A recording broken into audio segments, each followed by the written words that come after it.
est le roi des rois, le Seigneur des seigneurs. Son nom c'est Jésus, Jésus, Jésus, Jésus. Oh!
Chanter pour Jésus. Il est le roi.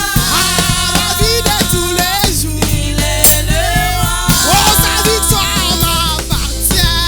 Désormais, avec toi Jésus, je régnerai à jamais. Moi, je vais danser pour mon Dieu. Il est le roi. À la vie de tous les jours. Il est le roi. Oh, sa victoire m'appartient.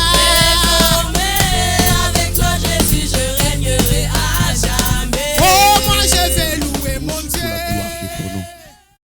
Oh Adonai, touche nos cœurs, afin que le message que je vais parler ce matin, que ça puisse élever ta grandeur. Au nom de Jésus, nous avons ainsi prié. Amen. Amen.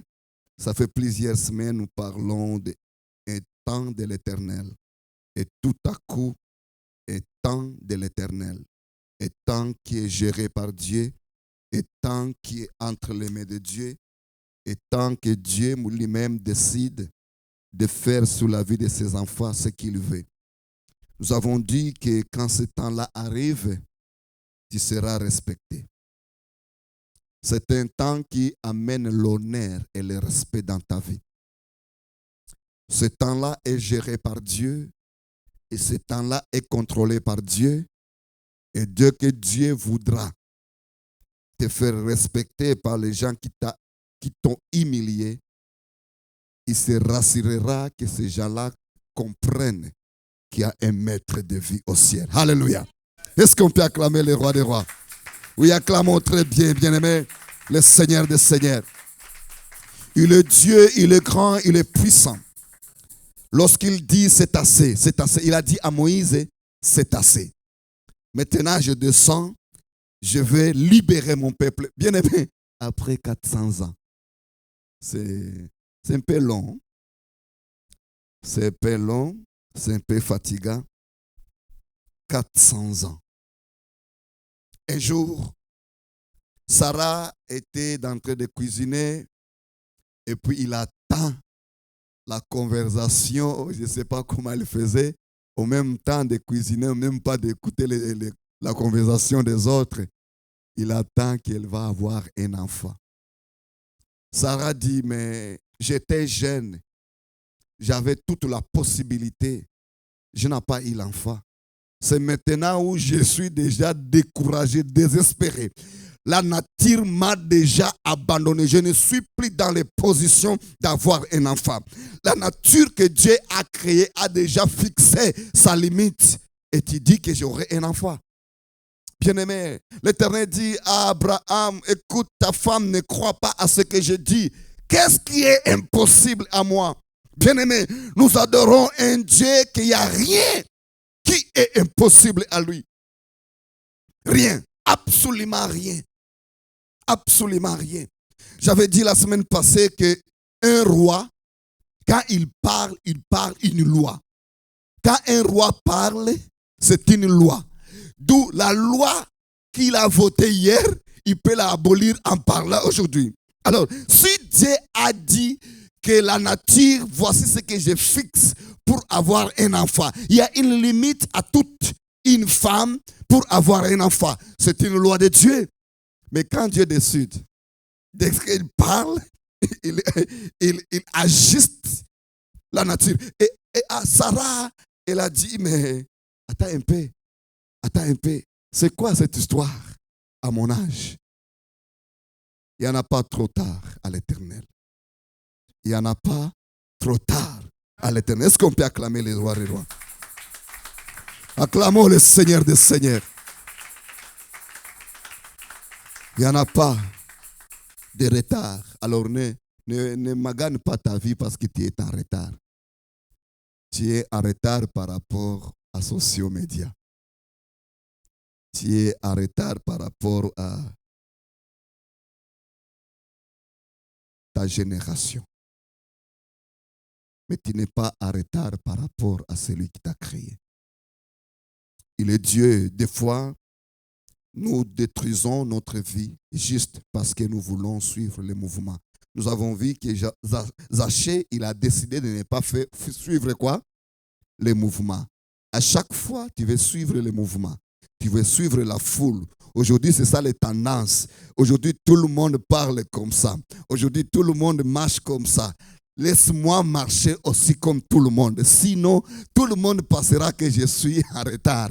Bien-aimé, tu vas perdre tes propres valeurs. Il y a quelques mois, quelques années, je voyais les gens se promener avec une petite chose dans sa main. Ils tournaient comme ça. Ils tournaient comme ça. C'était une roue, ça tournait. Comment on appelle ça? Quelque chose que les gens tournaient dans leurs mains. Je voyais tous les jeunes avaient ça. J'ai demandé à un jeune, qu'est-ce que ça veut dire? Il dit, ça arrive la stress. Aujourd'hui, ça n'existe plus. Ça veut dire qu'il n'y a plus la stress.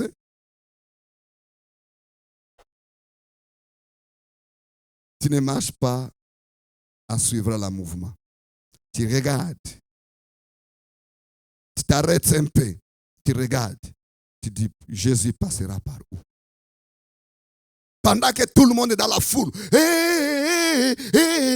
Zachée a regardé. Où passera Jésus?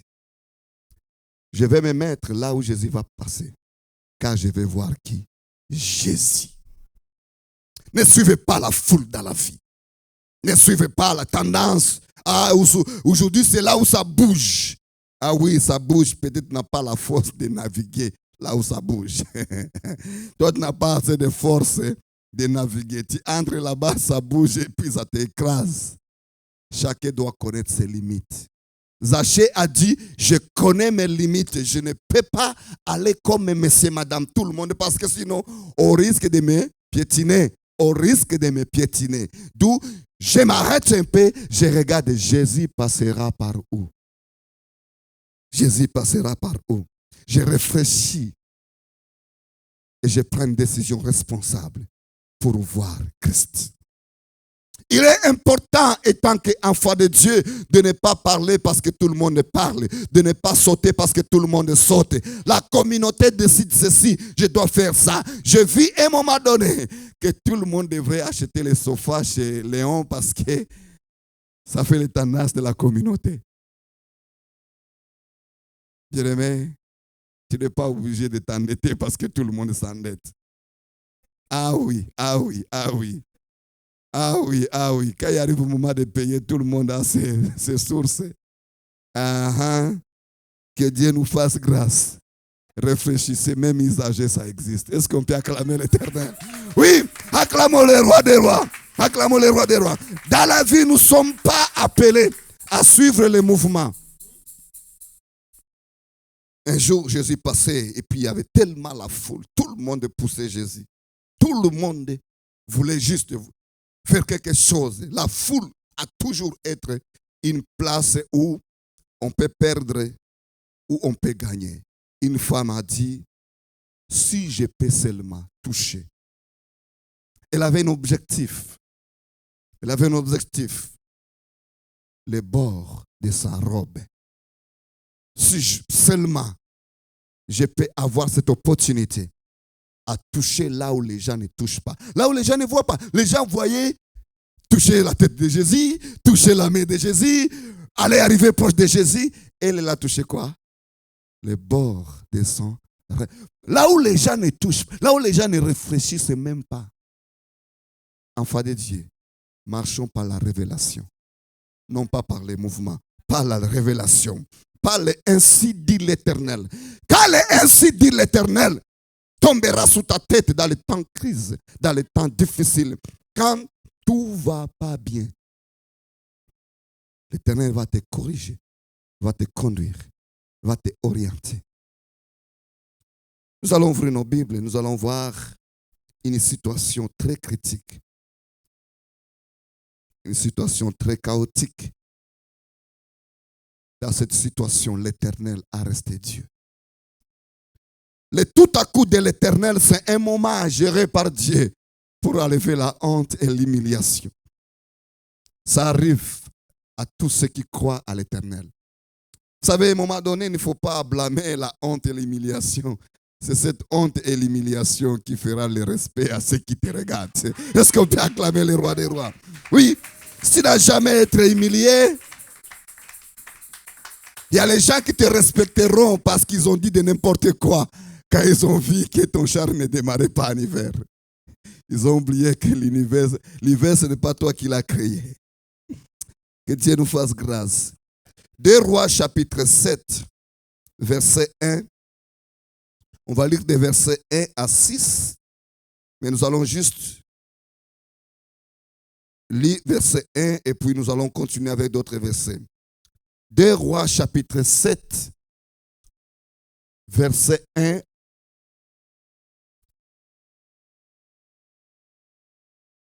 à 7. Est-ce que quelqu'un a trouvé? Quelqu'un pourrait-il prendre le micro et lire pour nous?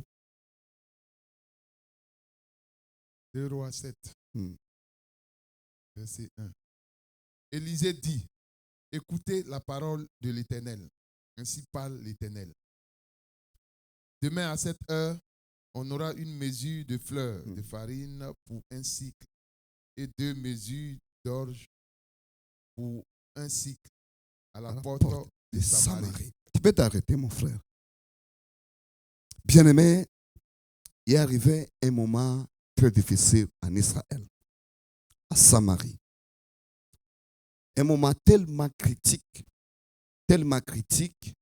Qu'est-ce qui s'est passé? La ville était entourée par les autres armées. Et ça a pris beaucoup de temps, beaucoup de jours. On ne pourrait pas sortir ni entrer. Et Israël n'avait pas des hommes suffisamment de bons soldats pour se battre. D'où les militaires étaient déjà dans la crise, chaos total. Et la crise était tellement profonde où avec le temps, les stocks de la nourriture fait quoi? Est épuisé. Et quand on arrive où on n'a plus quoi à manger, la crise était tellement profonde où quelques femmes ils se sont proposées à manger leur bébé. Vous comprenez à quel point c'était grave.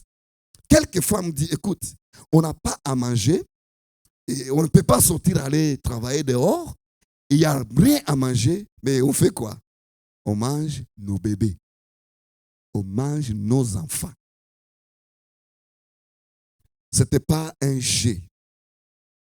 C'était le moment de la déception, de la désespoir le plus profond. Des femmes, ils ont dit, ok, ils ont mangé un enfant, la bouffe est finie. L'autre dit à l'autre, maintenant c'est le tour, on va manger ton bébé. Il dit, moi j'ai mon bébé. Je ne peux pas donner mon bébé. Et la chicane commence. Oh, on va manger la tienne, on a mangé mon bébé. La chicane commence tellement profonde et le roi passait.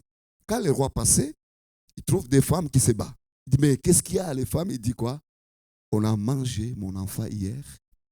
On veut maintenant manger son enfant. Cette dame refuse de me livrer son enfant. Vous comprenez à quel point c'était difficile. Nous trouvons cela, chapitre 6. Chapitre 6, Et on peut lire chapitre 6, verset 28. Chapitre 6, verset 28. Tu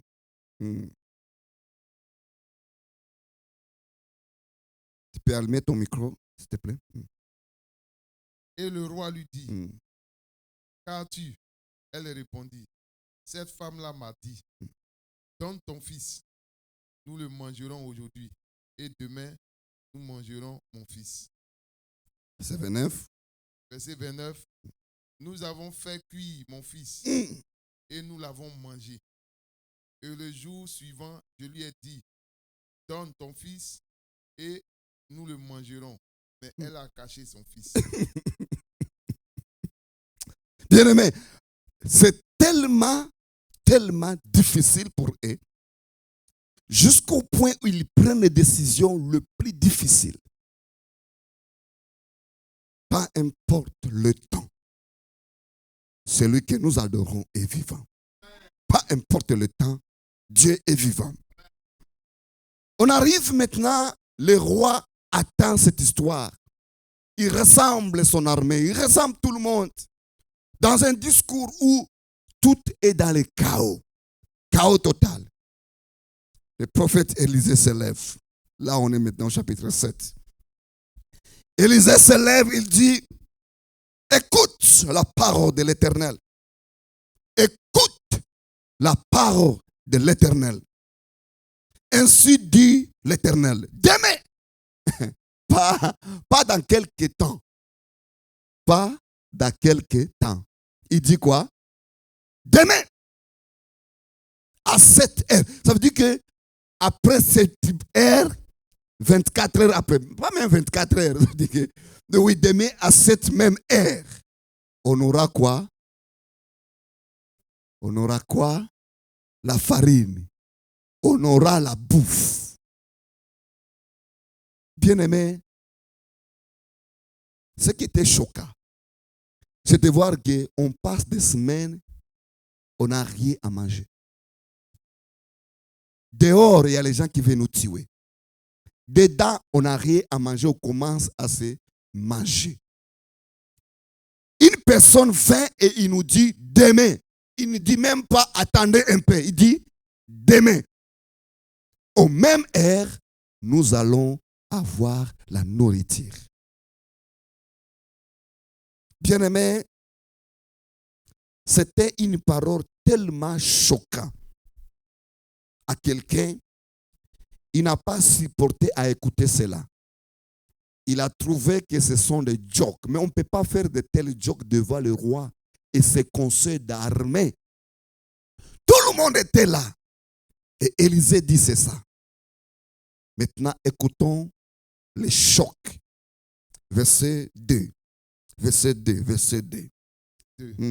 L'officier sur la main duquel s'appuyait le roi répondit à l'homme de Dieu. Tu peux t'arrêter un peu, mon frère. Là, il nous dit l'officier sur laquelle s'appuyait le main. L'officier sur la main duquel s'appuyait le roi. Cet homme-là était quoi on appelle quoi? Le bras droit du roi. Comme était officier, on peut dire qu'il était le chef d'état-major.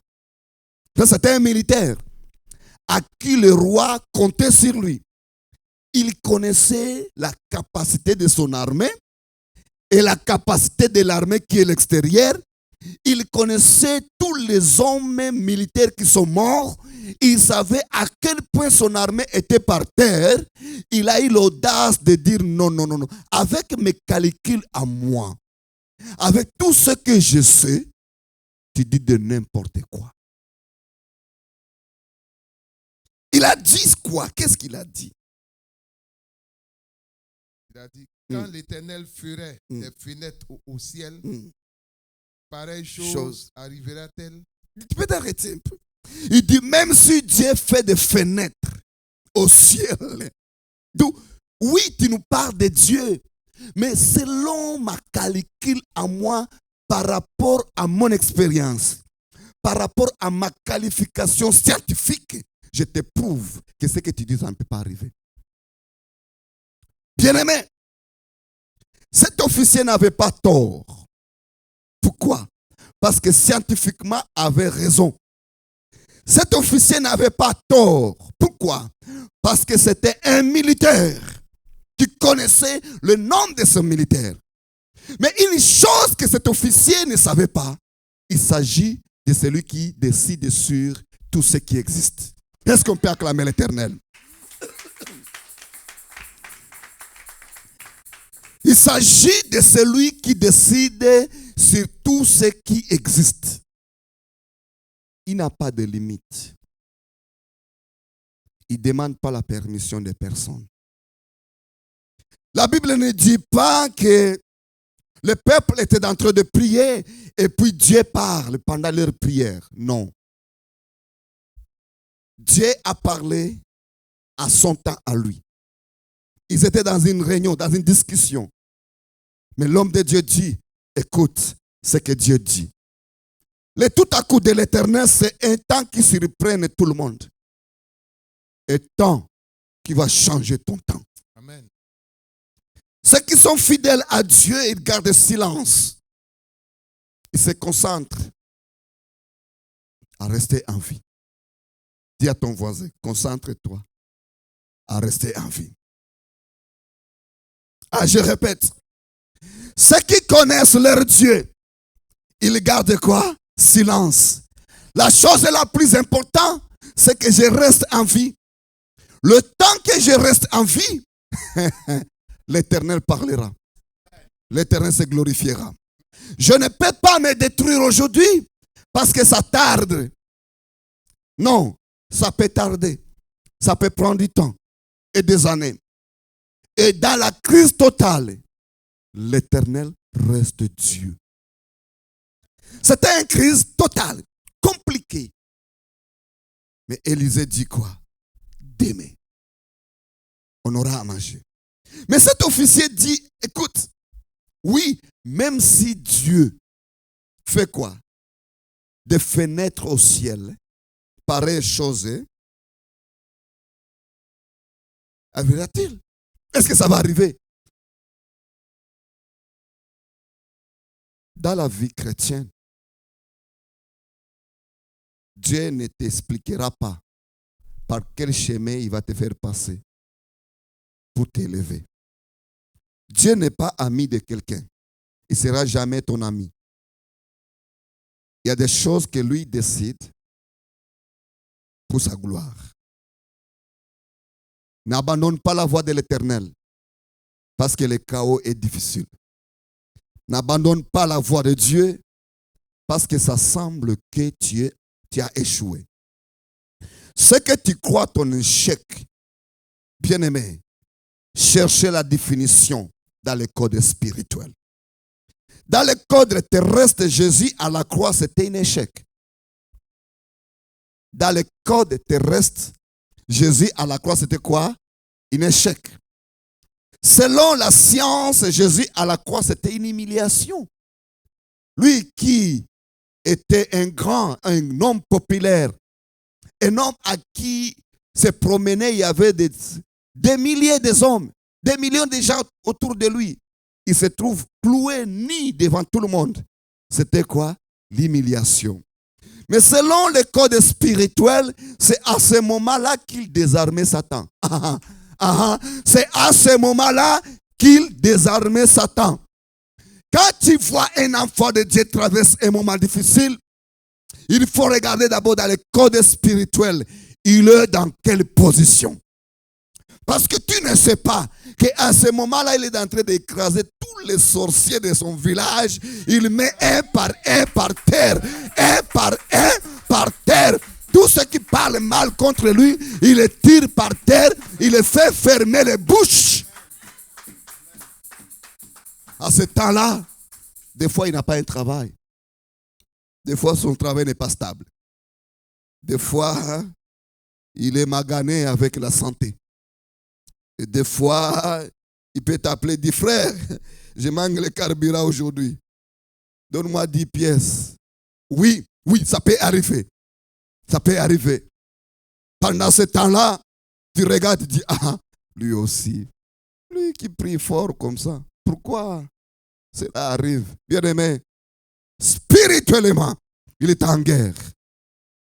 Scientifiquement, tu le regardes, tu dis, ah, c'est le même chemise, ça fait 6 mois. Le même chemise, ça fait 6 mois. Bien-aimé, si tu ne peux pas aider quelqu'un, faites attention à ce que tu dis. Est-ce qu'on peut acclamer les rois des rois? Faites très attention à ce que tu dis. On ne sait pas qu'est-ce qui se passe dans sa vie. Et Dieu n'est pas. Dieu ne parle pas de la vie de tout le monde chaque fois. C'est faux. C'est faux. Ici, cet officier dit, écoutez, oui, j'écoute bien ta joke. Même si Dieu ouvre des fenêtres, pareille chose, oublie ça. Écoutez-le ensuite. Élisée dit, tu le verras de tes yeux, mais tu n'en mangeras point. Tu le verras de tes yeux, mais tu n'en mangeras point. Il est important de marcher avec une assurance que Dieu, dans sa fidélité, il respectera sa parole. Excusez, vous savez, dans la vie, quand tu confirmes ce que tu crois en Dieu, tu engages Dieu dans ses responsabilités. Et tant mieux de mourir en confirmant que Dieu sera fidèle que de mourir en doutant. Écoutez comment Satan joue. La femme de Job vint. Il dit à son mari, maudit ce Dieu-là et meurt. Mais si il maudit ce Dieu et il meurt, après avoir mouru, il trouvera qui? Ah, pourquoi le maudire en sachant que j'irai vers lui? Si je le maudis aujourd'hui et je meurs, je suis devant lui, comment je vais résoudre ces problèmes? Très difficile, n'est-ce pas? Bien-aimé, pas importe la crise, souffre dans la crise en croyant que Dieu est fidèle. Est-ce qu'on peut acclamer les rois des rois?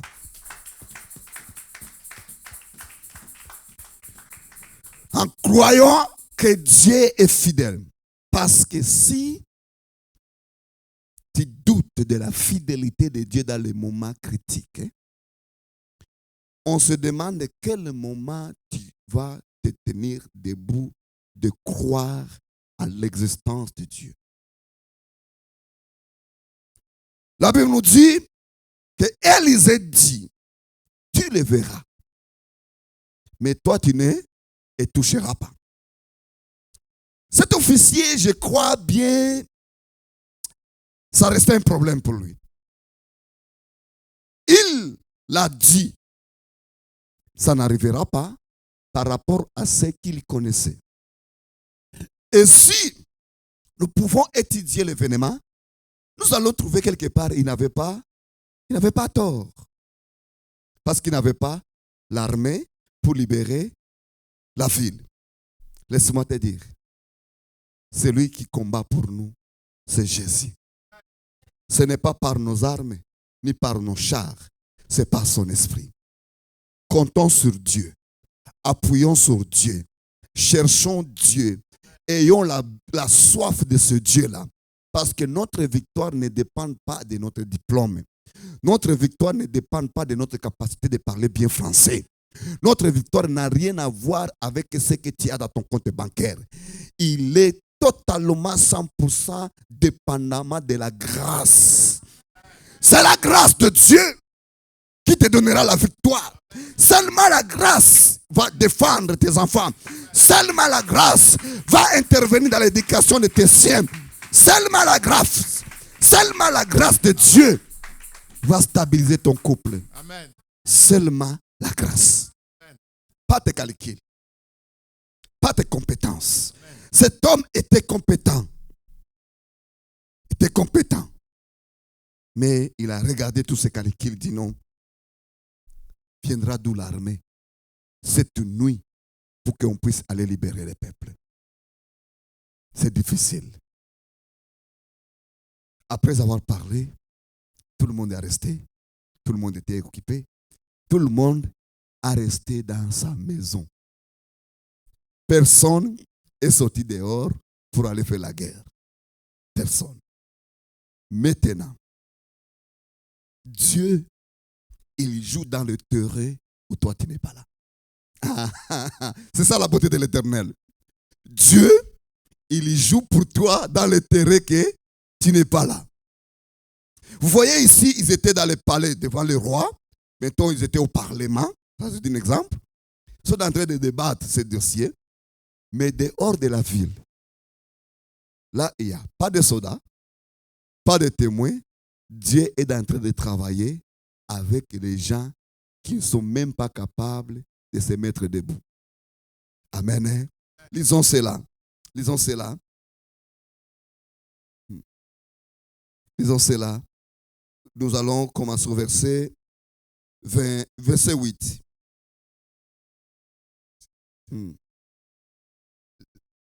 De chapitre 7. Oui, de chapitre 7. Les lépreux étant arrivés à l'entrée. Non, tu peux commencer. Verset 3, verset 3. Verset 3, oui.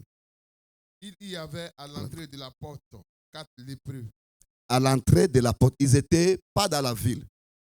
Ils n'étaient pas là où le roi et Élisée et ce chef d'état-major sont en train de discuter. Ils n'étaient pas là. Ils étaient à l'extérieur de la ville, à la porte de l'entrée de la ville. Ça veut dire qu'ils étaient déjà les cadavres dehors de la ville. Désespérés totalement. Et puis, qu'est-ce qu'ils ont dit? Qui se disent l'un à l'autre. Quoi? Resterons-nous ici jusqu'à ce que nous mourions? Si nous songeons à entrer dans la ville, la famine est dans la ville et nous y mourrons. Et si nous restons ici, nous mourrons également. Allons nous jeter dans le camp des Syriens. S'ils nous laissent vivre, nous vivrons. Et s'ils nous font mourir, nous mourrons. Il partit donc au crépuscule pour se rendre au camp des Syriens. Et lorsqu'il fut arrivé à l'entrée du camp des Syriens, voici, il n'y avait personne. Personne. Pourquoi il n'y avait personne? Pourquoi il n'y avait personne? Quand ils ont dit, écoute, de toutes les façons, on va mourir. On va mourir. Si on reste ici, on va mourir. Si on rentre dans la ville, on va mourir. D'où, si même on s'en va là-bas, on va mourir. Ils ont dit, tant mieux de mourir en essayant. Là où il y a l'espoir. La vie appartient aux courageux. Les gens qui restent là, qui savent tout, ce sont les perdants. Mais les courageux qui disent, je vais essayer, c'est eux qui font la différence. Amen. Dans la vie, il faut être courageux. Amen. Mets ta tête là où tout le monde a peur. Même si ça va être écrasé, mais tu as essayé. Oui, tu as essayé. Tu as essayé. La vie appartient aux courageux. Est-ce qu'on peut acclamer le roi des rois? Oh Seigneur. Les gens là, ils ont dit, mais écoutez, on n'a rien à perdre. Essayons quand même. Bien aimé, la Bible nous dit ceci. Dès qu'ils ont commencé à mettre leur premier pas, comme ça, ils s'élèvent comme ça, Dieu transfère ses pas à un char de milliards et de milliards de chars de combat. Est-ce qu'on peut acclamer le roi des rois? Acclamons le Seigneur des seigneurs. Chaque fois il mettait un pas, l'Éternel multipliait les pas. Chaque fois il mettait un pas, l'Éternel multipliait les pas. Chaque fois il mettait un pas, l'Éternel faisait quoi? Multiplier les pas. D'où Dieu attendait qu'un mouvement terrestre pour que les anges entrent en action. Chaque pas qu'il faisait, le vent amenait ce pas, amenait comme un char, comme des bataillons et des bataillons et des bataillons de militaires qui s'en viennent. Alors, les Syriens étaient assis, ils voyaient la poussière qui montait. Ils attendaient le bruit. Ils disaient, Qu'est-ce qui se passe? Ok, lisons cela dans la Bible. Lisons cela dans la Bible. Le Seigneur, verset 6. Hmm. Le Seigneur avait fait entendre Hmm. dans le camp des Syriens. Le Seigneur avait fait attendre. Ce sont les Syriens qui attendaient quoi? Qu'est-ce qu'ils attendaient? Ils attendaient un bruit Ils attendaient un bruit de quoi? de chars De chars et de chevaux. chevaux. Tandis que ce sont des 4 gars paresseux. Bien aimé, l'Éternel fera attendre quelque chose. Oui, oui, oui. Il y aura une confusion. Il y aura une confusion dans le camp de ceux qui veulent détruire. Amen. Ceux qui veulent détruire ta vie. Il y aura une confusion. Amen. Car Dieu est capable de semer une confusion. Amen. Dieu est capable de semer une confusion. Amen. La Bible nous dit, l'Éternel avait fait attendre dans le camp des Syriens un bruit de chars et De chevaux. de chevaux. Et alors, et si ces gens-là, après d'avoir fui, ils avaient eu la caméra, regarde l'image. Ils allaient se ridiculiser, dire, ah, on a fui pour rien. Dieu, c'est Dieu des mystères. Amen. Il est Dieu des mystères. Amen. Dieu, il attend un mouvement pour manifester sa gloire. Là, on nous dit que le Seigneur a fait quoi? Attendre dans le camp des Syriens un bruit de chars, un bruit de chevaux, le bruit d'une grande armée, le bruit d'une grande armée.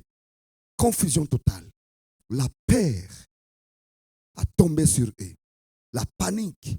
Ils ont abandonné tous leurs chars, toutes les armes, toute la bouffe, tout ce qu'ils avaient. Ils ont pris fuité sans même regarder en arrière. Chacun dans son chemin. Parce que Dieu, dans sa puissance, dans sa capacité, il a multiplié les pas de 4 représ à une multitude d'armées. Il multipliera ton pas. Amen. Oui, Dieu multipliera ta bouche. Amen. Dieu multipliera ta tête. Amen. On parlera de toi comme une armée, comme une ville, comme un peuple élevé. Car il est Dieu. Il est Dieu. Le tout à coup de l'Éternel. Amen. Ce chef d'état-major était où? Dans son salon. Il dit, on attend maintenant voir. Hein? Qu'est-ce que ce gars-là a dit? Et le bruit, bien aimé, le bruit n'était pas à attendre par tout le monde. Seulement les Syriens pouvaient entendre le bruit des chars. Ce gars-là marchait doucement. Et les gars qui regardaient dehors de la ville, à haut de la ville, là, ils regardaient. Il y a 4 gars qui avancent. Il y a 4 personnes qui avancent au Syrien. On regarde. Personne n'attendait ce bruit, sauf les Syriens. Sauf les Syriens. Dieu fonctionne à silence. Dieu se manifeste dans les crises. Amen. Dieu travaille dans le terrain où tu n'es pas là. Amen. Quand les gens lèguent contre toi, Dieu travaillera. Amen. Parmi eux, il y a quelqu'un qui va les décevoir. Oui, oui, parmi ceux qui lèguent contre toi, il y a quelqu'un qui va les décevoir. Car l'Éternel travaille dans le terrain où on n'est pas là. Il est Dieu, il est puissant. Bien-aimé, le lendemain arrive. Le lendemain arrive. Dieu a déjà travaillé. La bouffe est là. Vous savez ce qui s'est passé à cet officier? Vous voulez le savoir? Hein? Lisons verset 9. Verset 9. Puis ils se disent l'un à l'autre, nous n'agissons pas bien. Cette journée est une journée de bonnes nouvelles. Si nous gardons le silence et si nous attendons jusqu'à la lumière du matin, le châtiment nous atteindra. Venez maintenant et allons informer la maison du roi. Ils partirent et ils appelèrent les gardes de la porte de la ville. auquel il fit ce rapport. Ok. Tu vois, ces gens-là, ils ont dit, mais Dieu nous a délivrés. Il y a la bouffe. Ils ont mangé. Je dis, mais on ne peut pas juste manger toute seule. Allons maintenant dire au roi. Ils sont rentrés vite pour dire à tout le monde. Maintenant, verset 17. Verset 17. Le roi. Ok, verset 17. Verset 17. Le roi avait remis la garde de la porte à l'officier, sur la main duquel il s'appuyait. Mais cet officier fut écrasé à la porte par le peuple et il mourut. Amen. Amen. Vous voyez, le roi avait confié à qui? À l'officier la garde de la bouffe, de la porte et à la bouffe. Mais cet officier qu'on donne la responsabilité pour aller chercher ça, il ne croyait pas. Je vais répéter à ça. C'est très important. C'est très, très important. Lorsque Élisée parlait de l'intervention de Dieu, ce gars-là n'a pas cru à ça. Il était la seule personne de s'opposer de la révélation, n'est-ce pas? Oui. Ce qu'il a oublié, Dieu n'a pas oublié. Maintenant, la victoire vint. La victoire est maintenant là. On ose de le responsabiliser des choses que lui ne croyait pas quand ils n'étaient pas là. Je répète, nous avons les gens dans la vie. Pendant la crise, ils ne croient pas à ce que tu fais. Ils trouvent que tu es dans tes niaiser. Bien-aimé, quand Dieu il va se glorifier, que ces gens-là fassent attention de dire, je vais prendre une part. Non, ça ne marchera pas comme ça. Et ça n'a jamais marché comme ça. Et ne osez pas de les faire confiance. Pourquoi? Parce que déjà, ils sont dans la malédiction. Ah, je répète, ils sont dans la malédiction. Nous répétons encore. Élisée fait. Il dit, demain, Dieu va intervenir. Cet officier dit, non, écoute, arrête de joke, arrête de niaiser. Même si Dieu fait quoi? Ouvre des fenêtres au ciel. Ça n'arrivera pas. Combien de fois tu as déjà dit des choses à tes proches? Ils te regardent, ils pensent que tu as pris la marijuana. Combien de fois tu as déjà dit des choses aux gens? Ils pensent que tu as oublié tes médicaments. Écoute la sagesse. Dès que l'Éternel va intervenir, mets-les à côté de ces gens-là. C'est par l'amour. Est-ce qu'on peut acclamer l'Éternel? C'est par l'amour. Par l'amour, mets-les quoi? À côté.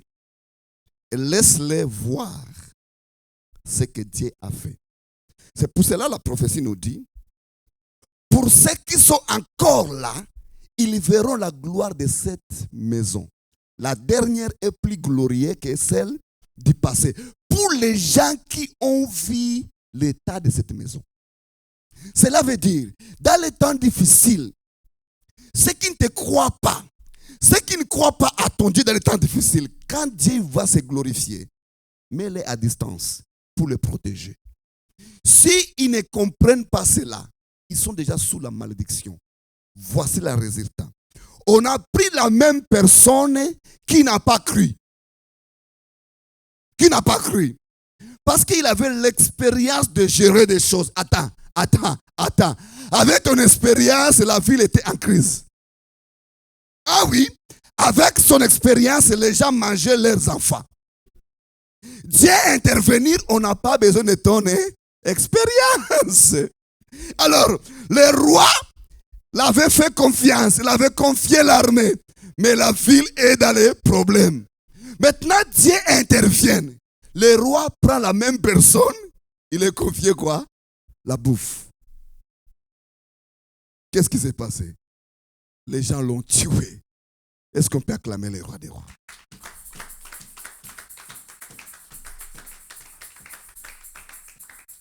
Ce gars est mort à la porte. Il a vu la bouffe. Il n'a pas touché. Ce gars est mort à la porte. Dieu est fidèle. Que les gens croient à toi pendant que tout ne va pas. Que les gens te respectent pendant que tout ne va pas. Lorsque Dieu va se glorifier, laisse-les à distance. C'est pour leur bénédiction. Parce que au moment où ils n'ont pas crié que Dieu qui est dans ta vie est fidèle, ils ont créé un dossier entre eux et qui? Et Dieu. Nous acclamons le roi des rois.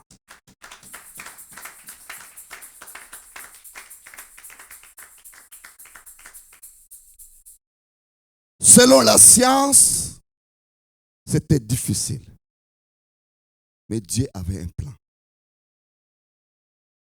Cet officier avait raison. Parce qu'il avait la connaissance de son armée. Mais Dieu avait les plans. Cet officier avait l'expérience de la guerre. Mais Dieu avait les plans. Tu diras à ton cœur, mon cœur reste calme. Dieu a les plans. Dieu a les plans pour ton demain. Le lendemain suffit à peine. Chaque jour, c'est un mystère. Ne juge pas trop aujourd'hui. Dieu a les plans. Que ce soit un slogan dans ta vie, que ce soit un moyen de t'encourager, que l'Éternel a un plan. Je ne sais pas c'est quoi, mais je sais qu'il a un plan. Il a promis qu'il a un plan à ceux qu'il aime. Non pas un plan de malheur, mais un plan de bonheur. Il est Dieu fidèle. Il est Dieu fidèle. Cet homme avait raison parce qu'il connaissait son armée. Ce qu'il a oublié, l'Éternel avait un plan. Et Dieu, dans sa fidélité, à son temps précis, il a glorifié son nom. Bien-aimés, nous adorons celui qui est vivant. Nous adorons celui qui est digne. Nous adorons celui qui est puissant. Oui, des choses pourraient être compliquées, mais le temps de l'Éternel est tellement puissant, ils arrêtent tout. Est-ce qu'on peut acclamer le roi des rois? Oui. Acclamons très bien, bien-aimés. Parce qu'il est Dieu. Dieu a un plan. Il a un plan pour toi. Il a un plan pour tes enfants. Il a un plan pour les enfants de tes enfants. Il a un plan pour cette église. Il a un plan pour l'avenir de tes bébés. Il a un plan pour nos enfants. Nous serons toujours la tête et non pas la queue. Nous ne mourrons pas prématurés. Il n'y a aucun mort prématuré. Car Dieu a un plan. Il est Dieu fidèle. Il est Dieu fidèle. Il est Dieu fidèle. Il est Dieu fidèle. Il est Dieu fidèle. Tu n'as pas besoin de te justifier de ta condition. Dieu a un plan. Tu n'es pas obligé de montrer les gens des photos de ton passé. Dieu a un plan. Il est Dieu, il est Dieu. Ne suivez pas la foule parce que tout le monde a dit selon son expérience. Celui que tu adores a un plan. Il est Dieu. Nous allons nous lever. Nous allons nous lever. Loué, loué. Oh, sa victoire m'appartient. Désormais, avec toi, Jésus, je régnerai à jamais. Moi, je vais élever mon Dieu.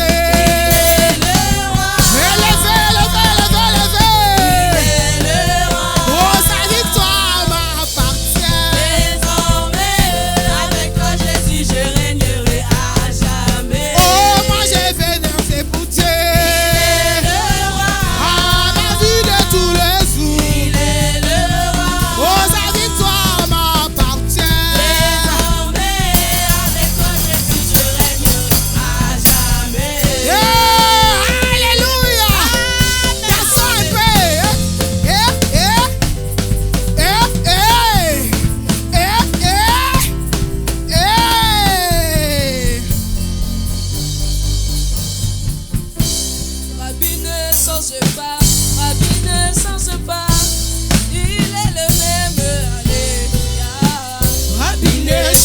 pas, Rabbi ne change pas, il est le même, alléluia.